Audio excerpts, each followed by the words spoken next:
주의 성도들아, 그의 이름에 합당한 영광을 돌리며 거룩한 옷을 입고 여호와를 찬송하라.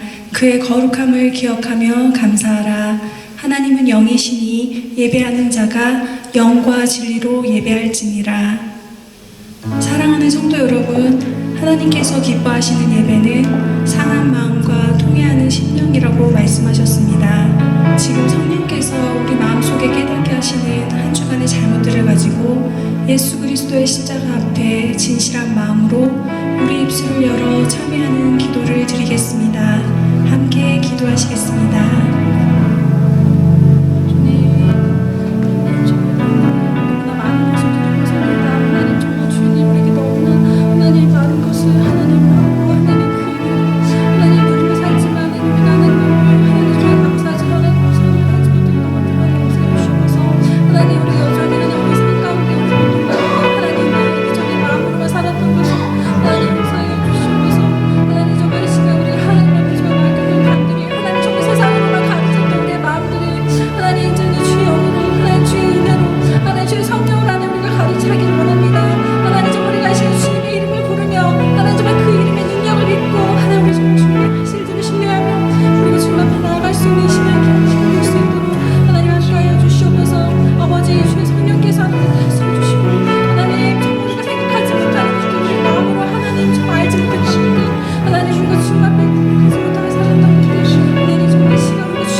사도신경으로 우리의 신앙을 고백하겠습니다.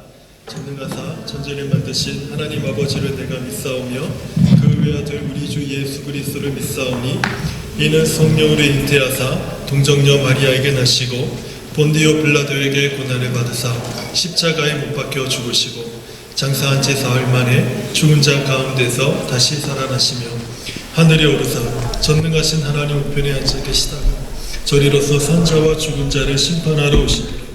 성령을 믿사오며 거룩한 공예와 성도가 서로 교통하는 것과 죄를 사하여 주시는 것과 몸이 다시 사는 것과 영원히 사는 것을 믿사옵나이다. 아멘.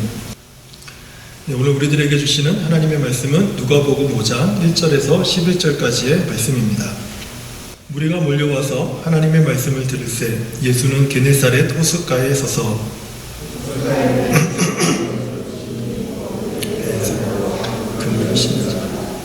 예수께서 한 배에 오르시니 그 배는 시몬의 배라. 육지에서 조금 떼기를 청하시고 앉으사 배에서 무리를 가르치시더니 말씀을 마치시고 시몬에게 이르시되 깊은 데로 가서 그물을 내려 고기를 잡으라. 시몬이 대답하여 이르되 선생님, 우리들이 밤이 새도록 수고하였으되 잡은 것이 없지만은 말씀에 의지하여 내가 그물을 내리리이다 하고 그렇게 하니 고기를 잡은 것이 신이 많아 그물이 찢어지는지라. 이에 다른 배에 있는 동무들에게 손짓하여 와서 도와달라 하니 그들이 와서 2배에 채우니 잠기게 되었더라. 시몬 베드로가 이를 보고 예수의 무릎 아래 엎드려 이르되 주여 나를 떠나소서 나는 죄인으로소이다 하니 이는 자기 및 자기와 함께 있는 모든 사람이 고기 잡힌 것으로 말미암아 놀라고 세베대의 아들로서 시몬의 동업자인 야고보와 요한도 놀랐습니다.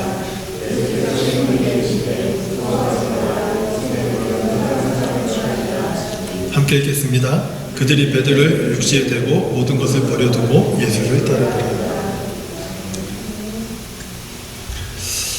우리는 우리에게 중요한 것을 규정할 때에 내가 아는 사람이 누구인가 이런 것으로 이것이 참 중요하다라는 것을 규정할 때가 있습니다.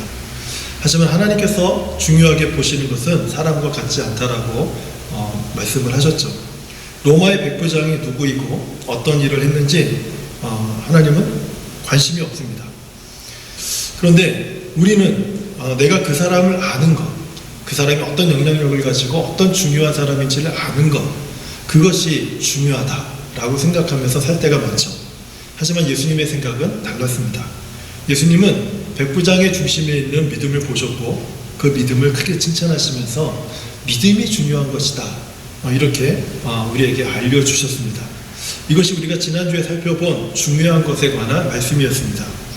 오늘도 지난주일과 같은 방식으로 하나님께서 모든 것을 보셨을 때 하나님은 무엇을 중요하게 여기시는지 이것에 대해서 함께 좀 생각해 보도록 하겠습니다.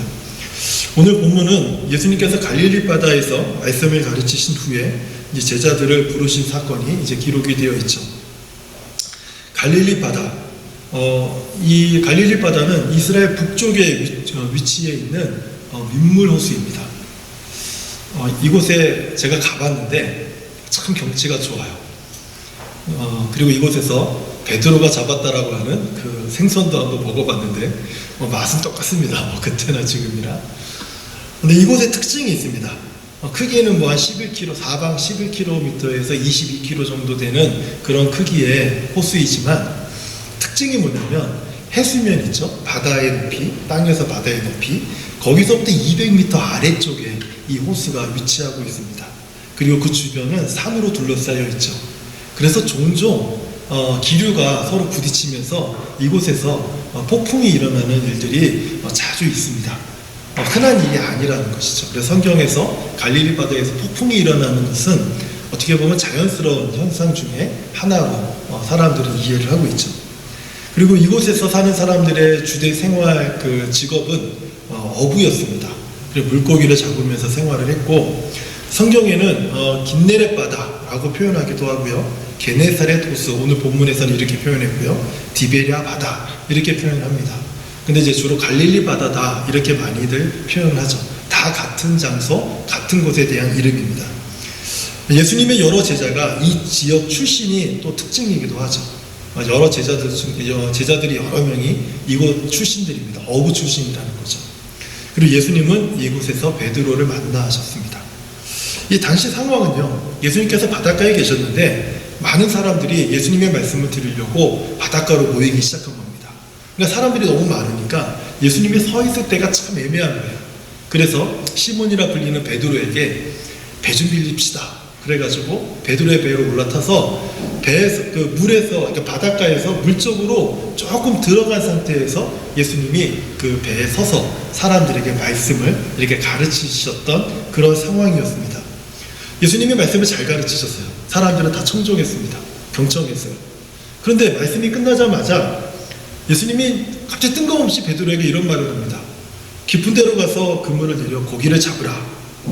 고기를 한번 잡아보겠니? 이게 아니라 깊은 데로 가서 그물을 내려서 고기를 잡아라. 이렇게 명령을 하신 거예요. 그러니까 베드로가 이렇게 대답을 해요. 선생님, 제가 말씀을 잘 들었는데 한 가지 그 말씀에는 그 명령에는 문제가 있습니다. 저희가 오늘 이곳에서 밤이 맞도록 수고하면서 고기를 잡아봤는데 한 마리도 못 잡았습니다. 오늘은 날이 좋지 않아요. 이렇게 이야기를 한 거죠. 이런 상황 속에서 이제 내가 본 것, 한번 화면을 통해서 볼게요. 내가 본 것. 1인칭 시점에서 봤을 때 무엇을 봤는가? 갈등을 봤어요. 예수님과 베드로 사이에 있는 갈등이 보이기 시작하는 거죠. 깊은 데로 가서 그물을 내려 고기를 잡아라. 이 말씀을 들을 때 베드로는 난처했습니다. 왜냐하면 어부로서 전문가적 소견으로 볼 때 오늘은 물고기가 없는 날이에요. 날이 안 좋아요. 이런 날은 고기 잡을 수 없습니다. 그런데 바닷가에 모인 많은 사람들이 예수님의 말씀을 들은 직후였지 않습니까? 그러니까 사람들이 그 명령을 베드로에게 한 것을 보고 사람들이 다 베드로를 쳐다보고 있는 거예요. 어떻게 해야 됩니까? 자기 생각에는 안 돼요. 근데 사람들이 자기를 쳐다보고 있어요. 그럼 어떻게 해야 돼요? 난처하지 않습니까? 여러분, 이런 상황들이 우리의 신앙생활 속에서 종종 일어난다라는 거예요. 말씀은 들었는데 내가 아무리 생각해봐도 불가능해요. 그런데 자꾸 주변에서 해봐 라든지 그런 눈초리가 자꾸 보여요. 그래서 말씀이 아니라 사람들의 눈 때문에 이거 해야 되나 말아야 되나 하는 그런 갈등, 그것을 하는 그런 모습이 있는 것이죠. 두 번째로 그 바닷가에 있는 사람들, 그들이 본 것, 그들은 무엇을 봤냐면 싸우고 있는 것을 봤습니다. 사람들은 한 사람이 베드로와 싸우고 있는 모습을 보고 있는 거예요. 베드로는 정중하게 거절해 보려고 했습니다. 선생님, 사실은 우리가 지난 밤이 새도록 고기를 잡아봤습니다. 그런데 한 마리도 못 잡았거든요. 오늘은 안 되는 날입니다. 이렇게 말을 했지만 여전히 사람들이 자기를 쳐다보는 그 시선 때문에 참 답답한 거죠. 그런데 이 베드로가 예수님이 어디 출신인지를 알아요. 베드로는 예수님께서 나사렛 출신이라는 걸 압니다. 예수님의 직업을 알아요. 그분은 어부가 아니라 목수였어요. 여러분, 목수가 어부에게 저쪽으로 가서 그물을 던져보세요. 잡힐걸요? 이렇게 얘기하면 어부가 정말 그래요? 이렇게 대답하겠습니까? 어부는 물고기 잡는 데 전문가입니다. 목수는요, 무엇인가를 크래프트 하는 데 전문가죠. 서로 다른 전문 직종이 서로에게 어떤 조언을 해주기는 어렵죠. 그리고 전문적인 어떤 방향을 제시해 준다든지 전문가적 소견을 준다는 것은 더더욱 어렵습니다. 이런 예수님의 출신과 그리고 직업을 잘 알고 있는 베드로가 깊은 데로 가서 지금 이 시간에 그물을 내려 고기를 잡으라고? 이게 말이 안 되는데, 나는 이 갈릴리 바다에서 태어났고 어릴 때부터 지금까지 어부로 자랐고 내가 그래도 이 바닥에서 베테랑인데 안 될 것 같은데 그런데 이 목수의 말에 저항하기가 힘들어요. 분위기가 일단 저항하기가 쉽지 않고요. 예수님이 말씀하셨는데 그 말씀에 권위가 있었단 말이에요. 그러니까 딱히 이거 실행하기도 애매하고 안 하기도 애매한 그런 모습이 마치 그 주변에 있는 사람들이 볼 때는 싸우나 하는 그런 그 분위기가 연출되었다는 것이죠. 예수님께서 하신 말씀은 베드로의 입장에서 보면 자신의 경험을 비추어 본다든지 상식적으로 본다든지 자기가 자라온 배경이나 교육, 모든 지성에 다 상반되는 것이에요. 그래서 이것은 예수님이 베드로에게 말씀하셨지만 지금 베드로는 그 말씀을 듣고는 많은 갈등과 불편함으로 예수님과 싸우고 있는 그런 모습으로 표출되고 있는 것이죠. 여기서 우리는 이제 중요하다라는 것의 두 번째 의미를 찾을 수가 있습니다. 중요하다라는 것은 종종 내가 아는 것에 좌우된다라는 것을 우리는 인정하게 되는 거죠. 여러분, 무엇이 중요합니까? 내가 아는 것이 중요합니다. 내가 알고 있는 것, 그것이 중요하다는 것이죠. 우리가 안다라는 것은 많은 나의 경험에 기초를 두고 있습니다. 많은 경험은 내 주변에서 일어나는 일들을 잘 분석하고 진단하는 일에 밑거름이 되죠. 경험이 없는 사람은 어떻게 될지 알지 못하지만 경험이 많은 사람은 내 주변에서 일어나는 일들, 그 어떤 상황들을 누군가가 내게 물을 때 바로바로 진단하고 분석할 수 있는 그런 어떤 능력을 갖게 되죠. 이게 바로 내가 안다라는 것입니다. 또 우리가 안다라는 것은 지식의 근거를 두고 있습니다. 높은 학력을 가진 사람들, 또는 각 분야의 전문가적 지식을 가진 전문인들, 그리고 박식한 사람들, 이 사람들은 지식을 상당히 중요하게 생각합니다. 지식이 뭐 그렇게 중요합니까? 이렇게 생각할 수 있겠지만 사실은 지식이 굉장히 중요합니다. 오늘날 이 세계 그 경제가 굉장히 그 위험하고 좀 불안한 상태에 있지 않습니까? 근데 그걸 우리가 어떻게 경험합니까? 경험적으로 알 수 있겠죠. 하지만 제일 먼저 그것을 알게 되는 것은 이 모든 세계 경제의 흐름과 상황을 판단하는 전문가적 지식인들의 소견이 있기 때문에 위험하다, 어렵다. 그리고 이것이 왜 이렇게 이런 문제들이 왜 이렇게 일어나고 있는가? 뭐 환율의 문제, 전쟁의 문제, 여러 가지 이 세계 사회 이슈의 흐름을 판단하고 진단하는 전문가적인 지식인들의 소견이 우리를 자극하고 있는 거죠. 그 자극을 따라서 우리는 같이 생각하고 고민하게 되고 그들의 말에 귀를 기울이게 되는 거예요. 이렇게 경험과 지식을 가진 사람들은요, 자신의 경험에 어긋나거나 지식에 위배되는 비논리적인 그런 말들을 듣게 되면 잘 따르지 못합니다. 그 누가 따르겠습니까? 못 따라. 우리들의 자녀들이 부모들에게 뭔가 막 자꾸 어게인스트하고 컴플레인하고 막 그럴 때 부모들이 그거를 듣고 그래? 네 말이 다 맞네? 이렇게 말하는 경우가 적죠. 적은 이유가 무엇입니까? 부모들이 더 많은 지식과 경험을 가지고 있기 때문에 얘네들이 왜 이런 말을 하는지, 왜 이런 행동을 하는지를 알고 있기 때문에 그 말을 따라주지 못할 때가 더 많은 것이죠. 그렇기 때문에 우리는 내가 갖고 있는 지식이나 경험 때문에 따르지 못하는 그런 행동들이 많이 나오는 거죠. 왜요? 내가 아는 것, 내가 알고 있는 것, 그것이 중요하기 때문에 그렇습니다. 그래서 그것을 위배하거나 그것을 충분히 설득하지 못하는 말들을 우리는 따를 수 없어요. 왜냐하면 내가 중요한 것을 버릴 수 없기 때문에 그렇죠. 이런 상황 속에서 그분이 보신 것, 예수님이 보신 것은 무엇인가 하는 거죠. 예수님은 무엇을 보셨습니까? 이 상황 속에서 예수님은 사람들이 보는 것처럼 베드로가 속으로 갈등하고 있다. 예수님도 그걸 보셨습니다. 예수님이 말씀하셨을 때 그분의 말씀 때문에 갈등하는 사람들, 예수님은 그런 성도들, 그런 사람들을 봅니다. 여러분들이 설교를 듣고 내가 성경을 읽으면서 갈등해 보신 적 없습니까? 지금 내 상황 속에서 말씀이 내 상황과 유배가 됩니다. 상반이 됩니다. 따를 수가 없습니다. 어느 날 설교를 듣고 앉아있는데 목사님이 하는 말이 도저히 내 상황과 맞질 않아요. 그거 어떻게 수용하겠습니까? 어떻게 따르겠습니까?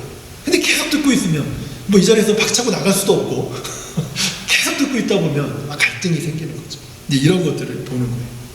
또 어떤 경우는 정말 내가 처한 상황을 잘 알지도 못하는 사람 같은데 근데 목사님이 또는 성경을 읽다 보니까 이 상황에서 성경이 내게 이렇게 말을 한다고? 이런 말도 안 되는 어처구니 없는 것을 내게 요구한다고? 이런 생각이 들었을 때 우리는 갈등하게 되죠.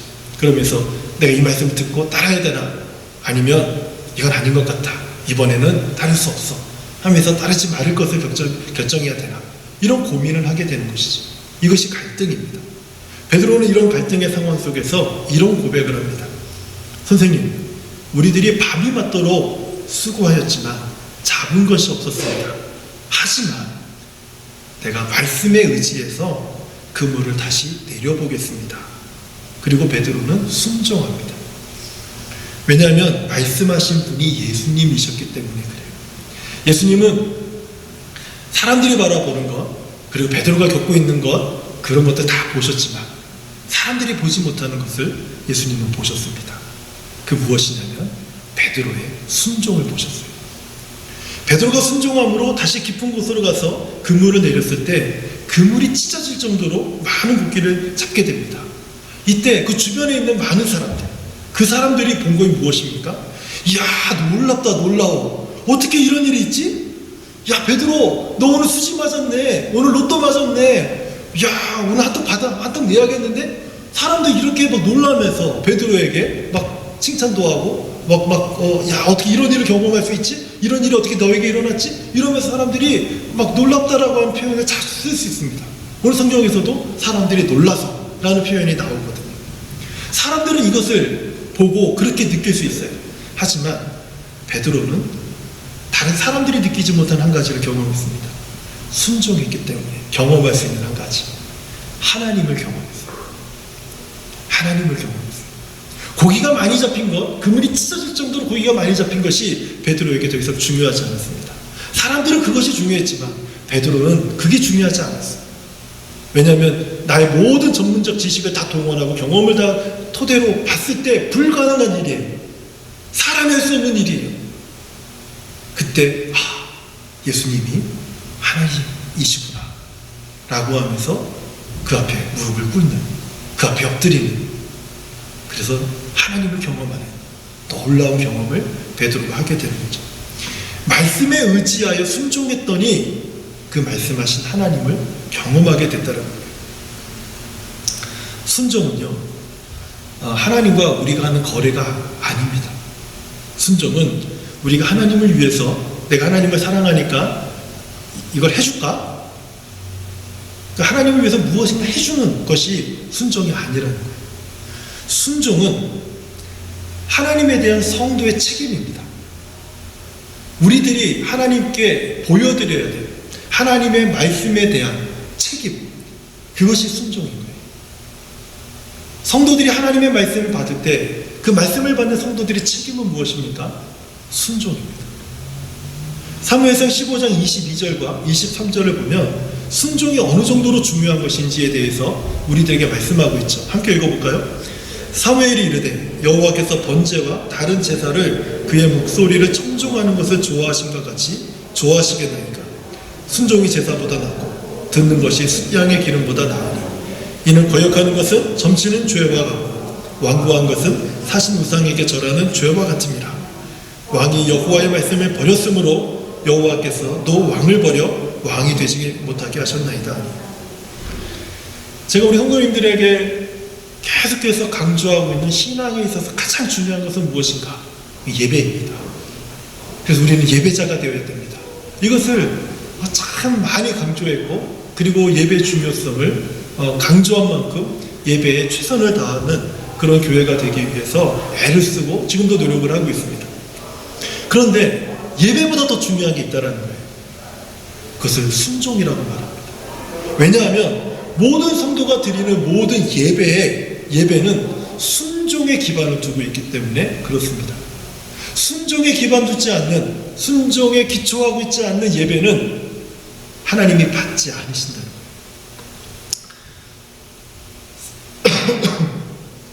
사무엘이 그 사울 왕에게 말을 하는데 순종이 제사보다 낫습니다. 순종이 예배보다 낫습니다. 순종이 헌금보다 낫습니다. 지금 이렇게 얘기를 하고 있는 것입니다. 근데 순종이 없는 예배는 어떻습니까? 그것은 거역하는 것과 같고 완고한 마음으로 우상에게 절하는 것과 같다.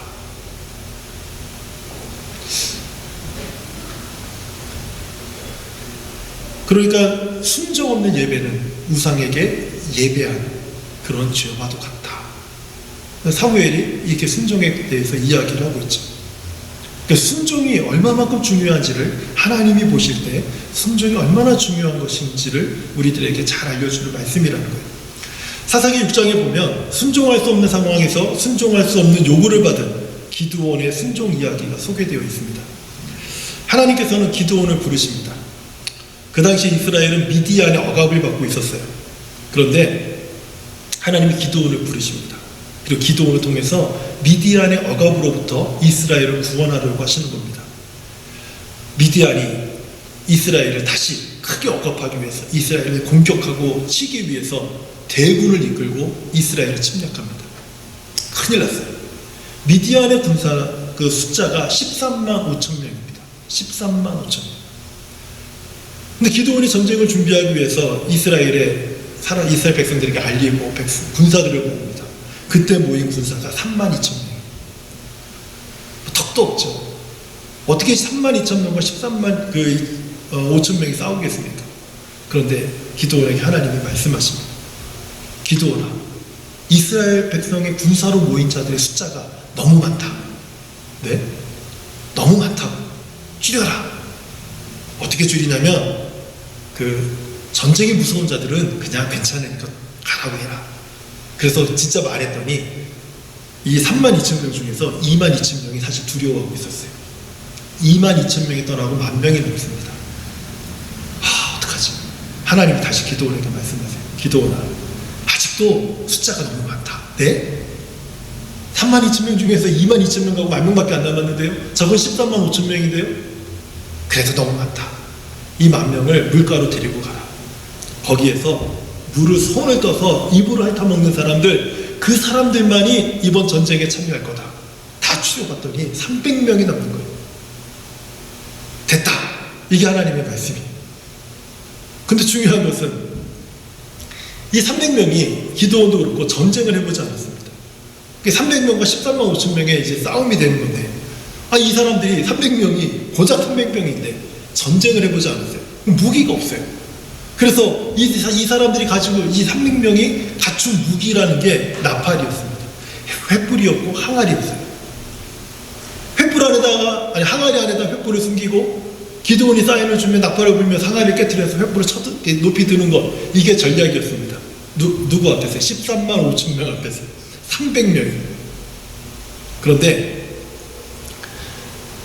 이 방법에 순종했더니 항아리를 깨고 횃불을 들고 나팔을 불면서 와 했더니 하나님이 13만 5천 명이나 되는 비디안 진영에 천사를 보내서 자기들끼리 칼로 서로 싸우고 죽이는 일들을 벌이게 만들어요.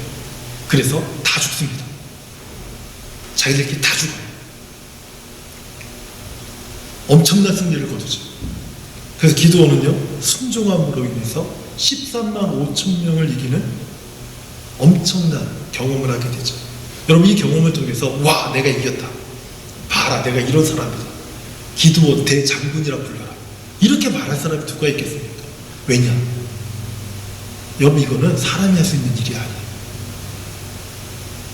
기드온은 순종함으로 하나님만이 하실 수 있는 일을 경험하게 되는 거예요.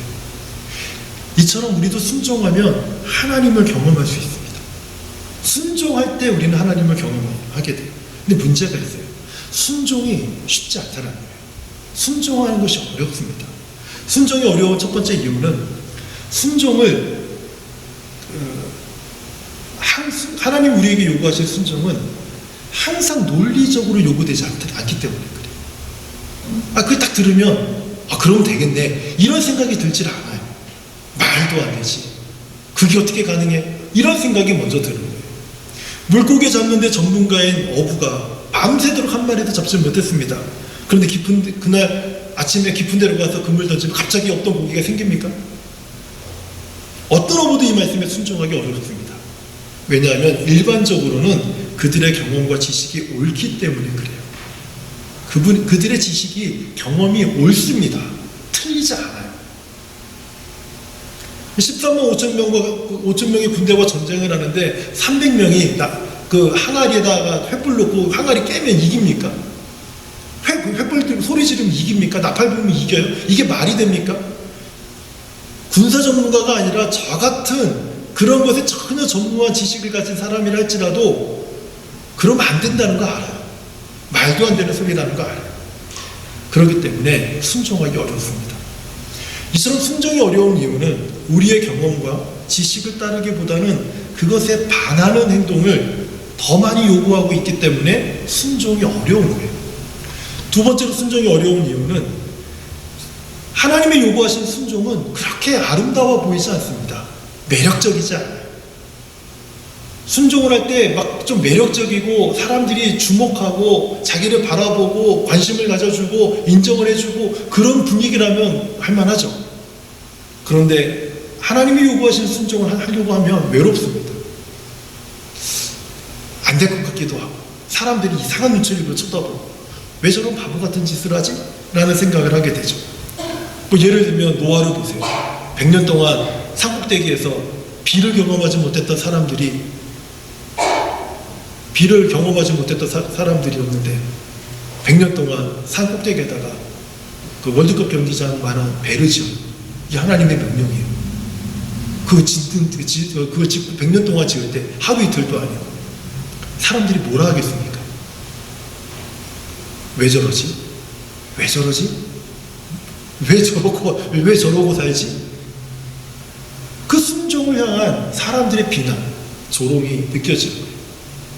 열왕기하 5장에 보면 아람의 군대 장관 나아만이 나오죠. 나아만은 아람의 아주 큰 용사였습니다. 왕에게 인정받는 굉장히 그 아람에서 중요한 군대 장관이었습니다. 그런데 문둥병에 걸렸죠. 왕은 자기 나아만을 아끼고 있지만 나아만은 문둥병에 걸려서 세상 밖으로 나오지 못하고 항상 그늘에 숨어서 지내야만 했어요. 그런데 어느 날 이스라엘에서 잡혀온 한 여종이 장군님, 이스라엘에는 엘리사라고 하는 선지자가 있는데 그 선지자를 한번 찾아가 보십시오. 그 선지자가 장군님의 병에 대한 답을 갖고 있을지도 모릅니다. 그 말에 왕의 허락을 받아서 많은 예물을 가지고 엘리사를 찾아갑니다. 그러면 그 큰 나라에 군대 장관이 왔으면 엘리사가 문을 열어보고 아이고 오셨습니까? 라고 인사를 하는 것이 상당히 중요한 덕목이지 않겠어요? 더군다나 외교적으로도 굉장히 중요한 일이죠. 그런데 콧배기도 보이지 않고 그냥 그 방 안에서 요단강에 가서 7번 씻으세요. 하든지 말든지. 그리고 끝이에요. 얼마나 실망했는지, 얼마나 모욕감을 느꼈는지, 그리고 얼마나 분노했는지 몰라요. 그런데 나아만이 말도 안 되는 그 요구에 요단강에서 7번을 씻습니다. 그리고 성경은 이렇게 말해요. 나아만의 피부가 어린아이처럼 깨끗해졌다. 여러분, 순종이 가당키나 한 상황이 아니죠. 이게 가당치도 않은 상황이죠. 근데 이런 상황에 순종을 요구한 노아에게 아람의 그 높은 지위에 있는 나아만 장군에게. 그런데 이 사람들이 순종할 때 하나님을 경험합니다. 하나님을 경험합니다. 순종이 이게 어려움에도 불구하고 하나님께서 그러면 왜 우리에게 순종을 요구하실까요? 이런 말도 안 되게 참 답답하게 안 할 수도 없고 할 수도 없게끔 왜 그런 순종을 요구할까요? 하나님이 우리에게 순종을 요구하실 때는 논리적이지 않고 나의 경험과 지식을 받아들일 수 없는 그런 무모한 것처럼 보여도 내가 따를 수 없는 행동을 요구하는 것처럼 보여도 하나님께서 우리에게 순종을 요구하시는 이유는요, 그 순종을 통해서 하나님을 경험하기 원하기 때문에 그래요. 왜 하나님이 우리에게 말도 안 되는 순종을 요구하십니까? 하나님이 바보여서가 아니에요. 그리고 목회자나 신앙에 많은 연륜이 있는 사람들이 이런 하나님이 요구하는 순종을 여러분들에게 요구할 수 없어요. 왜냐하면 우리는 알아요. 서로가 전문적 지식이 있고 서로가 어떤 분야의 경험이 많고 그 사람들의 말을 듣고 따라야 된다는 우린 다 알아요. 그것이 옳습니다. 그런데 왜 말씀을 읽거나 예배를 드리거나 아니면 기도하는 중에 말도 안 되는 그런 순종을 하나님이 갑자기 우리 삶에, 우리 가슴에 그 순종을 요구하는 말씀을 확 밀어넣으실까요? 내가 원하는 복을 경험하기 위해서가 아니라 내 삶에서 하나님이 경험되게 하기 위해서 그래요. 하나님만이 그것을 하실 수 있기 때문에 순종했을 때 그 하나님을 내가 경험되기를 원하시기 때문에. 왜 그럴까요? 그래야지 우리의 믿음이 성장하기 때문에 그렇습니다. 하나님에 대한 믿음이 성장하기 때문에 그래요. 제가 촉이 좋다고 그랬죠. 어떤 상황 속에서 갑자기 탁 느낌이 들 때가 있어요. 여기서 한 발짝 더 나가면 안 된다. 그럴 때는 얼른 멈춰요. 그리고 하나님께서 요구하신 순종의 삶을 확 들어갑니다. 더 나가면 안 돼요. 언제부턴가 그런 촉이 생겼어요. 여기서 불순종하면 안 된다. 하나님 지금 내게 순종을 요구하고 계신다. 그러면 5년이 됐든 6년이 됐든 참아야 돼요. 기다려야 돼요. 그 시간이 짧지가 않다 하더라도. 그러면 하나님을 경험합니다. 왜 하나님이 그런 마음을 주셨는지 경험하게 돼요. 하나님께서 그런 마음을, 그런 요구를 하실 때는 내 삶에서 하나님이 드러나길 원하시기 때문에 그래요. 우리 성도님들에게도 저는 이 순종의 중요함을 좀 말씀드리고 싶어요. 제가 하는 말에 순종하는 것은 중요하지 않습니다. 그리고 꼭 순종 안 하셔도 되고요. 불필요하다면 거절하셔도 됩니다. 저도 그렇게 할 거니까. 그러나 우리가 예배 중에, 기도 중에, 성경을 읽는 중에 하나님이 갑자기 내 안에 어떤 순종을 요구하는 그 마음을 확 밀어넣으셨을 때 그때 정신 바짝 차리죠. 그때가 내가 모호하게만 알았던 그 하나님을 참으로 경험하는 중요한 기간, 중요한 시기이기 때문에 그렇습니다. 하나님은 지금도 순종의 사람을 찾고 계십니다. 베드로가 순종했을 때 예수님은 베드로를 잘했다 이렇게 얘기하지 않고요. 베드로가 순종하자 베드로야. 사람들은 고기가 찢어질 정도로 많은, 그물이 찢어질 정도로 많은 고기를 잡은 저걸 보고 놀라고 있지만 베드로야, 너는 이제부터 사람을 낳은 어부가 될 것이다. 예수님과 베드로는 많은 고기에 관심이 없어요. 순종한 베드로에게 예수님, 너는 이제부터 고기를 낚는 사람이 아니라 사람을 낚는 어부가 될 것이다. 이 말은요, 예루살렘 초대교회에 너는 리더가 될 것이다. 이 말이 순종을 통해서 예수님은 베드로에게 사명을 부여하시고, 순종은 하나님께서 우리를 통해 일하시는 통로입니다. 이 통로가 막힌 사람은 하나님을 경험할 수 없습니다. 아무리 우리가 주여 100번을 외쳐도 순종의 통로가 막힌 사람들, 그 사람들은 하나님을 경험할 수 없다는 것. 그러나 순종의 통로가 뚫린 사람들은 순간순간 하나님을 경험하게 됩니다. 순종은 하나님을 경험하게 하는 아주 중요한 것입니다. 이것이 하나님이 중요하게 오늘 본문을 통해서 여기시는 거예요. 저는 우리 성도님들이 이렇게 말씀을 다음 주에도 그 다음 주에도 보게 될 텐데, 말씀을 이렇게 한번 보면서 우리 성도님의 삶들을 한번 돌아보세요. 이 상황에 내가 보는 건 무엇인가? 내 주변 사람들이 보는 것은 무엇인가? 나와 이 주변 사람들이 이것을 보면서 우리는 여기서 중요하게 여기는 것이 무엇이라고 생각하는가?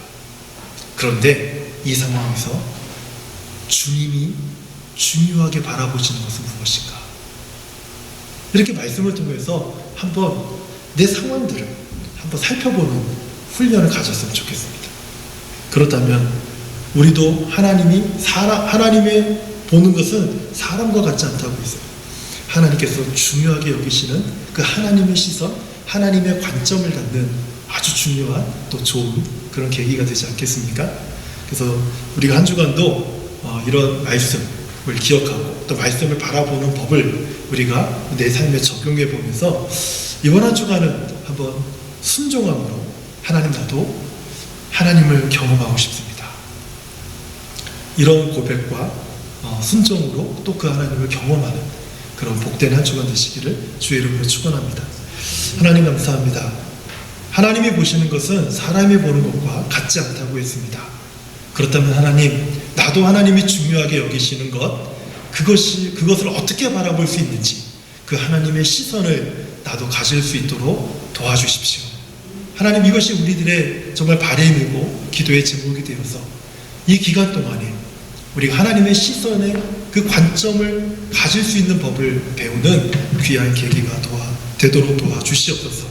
그래서 믿음을, 순종을 우리가 배우면서 하나님을 경험해가는, 또 우리 하나님께 칭찬받는 우리 모든 성도 교회가 되도록 축복하여 주시옵소서. 예수님의 이름으로 기도합니다. 아멘. 말씀을 기억하면서 주님 마음 내게 해주셔서 찬양하겠습니다.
십자가에서 피 흘려 죽으신 예수 그리스도의 은혜와 하나님 아버지의 만극하신 사랑과 성령의 감화감동 위로와 교통하심, 하나님이 바라보시는 시선을 우리도 갖고 싶습니다. 하나님이 중요하게 여기시는 것을 내 가슴에 품고 살고 싶습니다. 믿음, 순종의 삶을 살아가기를 소망합니다. 다시만 우리 사랑하는 모든 성도들의 삶 위에와 가정과 일터 위에, 사업 위에, 우리 사랑하는 모든 자녀들의 머리 위에 에베네셀 교회 가운데 이제로부터 영원토록 함께 계실지어다. 아멘.